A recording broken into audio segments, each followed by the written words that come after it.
Thank you, Chairman. I'd actually like to pick up where he left off because, something you said there, Mr. Virnig, in response to the chairman asked you if these backlogs are by design. And if I remember correctly, you said that's not correct. So I guess I just want to ask you, do you see the backlogs as a good thing or a bad thing? Senator, I see the backlogs as a bad thing, and that's why we are investing millions of dollars and we continue to increase our throughput. We're up 40% over the last 3 years.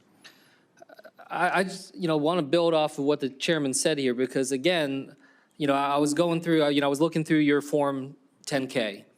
And in addition to what the head of your company said, but like here, it just says in plain terms here, in business model produces attractive financial characteristics. In the end of the paragraph, it says, finally, certain of our businesses carry a relatively long duration backlog, which enables strong visibility into future net sales. It goes on to say, where this backlog visibility exists, we are able to more effectively plan and predict our sales and production activity. I mean, it just seems to me exactly what we were just saying, that this is part of your business model. So I guess I just want to ask you again, are the backlogs part of your business model? Is this something that you see as necessary for your business? Senator, that is not necessary for our business. It's not how we want to run our business. We work every single day to bring these backlogs down, and we've actually reduced them to an average of 2 years, which is not enough, which is why we continue to invest back into our businesses. Where would you like to see it go? I'd like to see it back to pre-pandemic levels. And which was what? Pumpers were 7 to 10 months, on the outside 12 months, and aerials were 12 to 18 months, depending on the complexity. And what steps have you taken to be able to get down to that level? Well, we've continued to hire thousands or hundreds of, if not thousands of skilled labor, which is one of the biggest problems we have. We've invested millions of dollars in every factory for lasers, punch brakes. We put in, we just bought our first robot paint system that we're going to try. We are doing everything we can, and then we just announced doubling the size of our Brandon, South Dakota facility on a $20 million investment. There's more that we're going to be doing at our facility in E1 that we'll be announcing soon as well. So when are you going to get that? When are you projected to get that backlog down to pre-pandemic levels? Well, we feel that we can get this down within the next 12 to 18 months to the pre-pandemic levels. Now, there's still going to be some of these very complex trucks we have. They take a much higher skill set, a much more trained skill set to be able to do those trucks. And those are the longest lines with trucks waiting for them because it's thousands of hours of labor and it takes really high skilled people to do those trucks. Mr. Meyer, I'd like to just ask the same question to you. Where do you want to see your backlog get towards?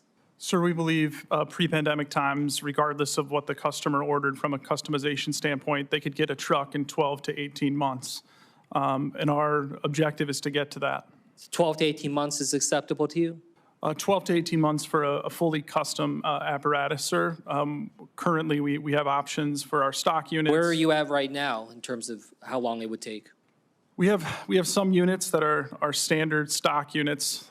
We have some of those apparatus that are on the ground today and could get delivered next week if a customer ordered them. We also have options in a middle configuration called Build My Pierce that has less customization.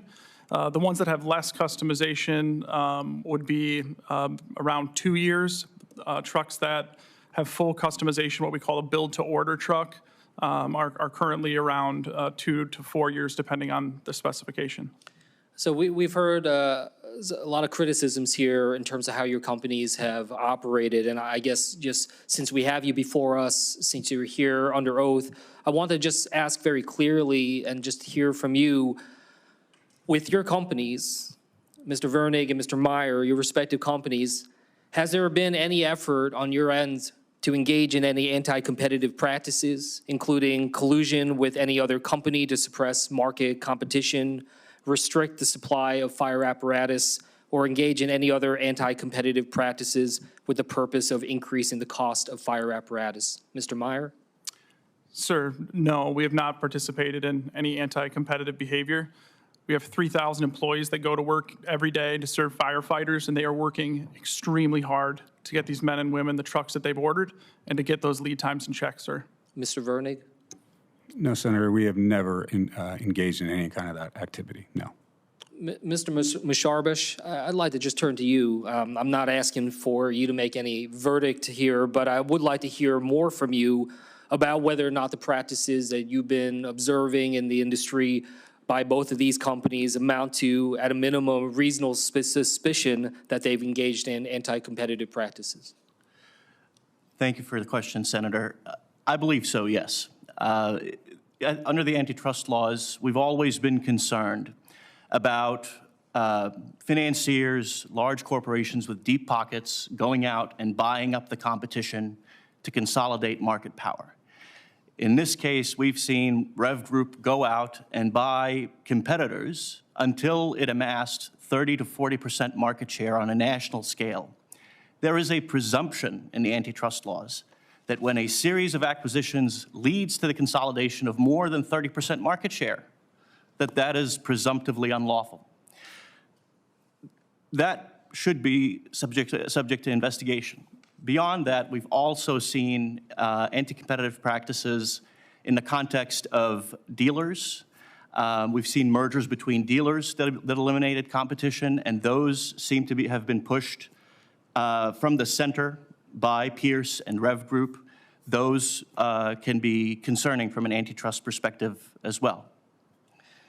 Mr. Virnig, I'd be interested in hearing your response to that claim about buying up the competitors over the course of the years. And Mr. Meyer, I'd be interested in hearing your response when it comes to the merger of dealers. Mr. Virnig, why don't we start with you? Well, yeah, just to level set, please, Senator, we had 4 purchases over the course of 17 years.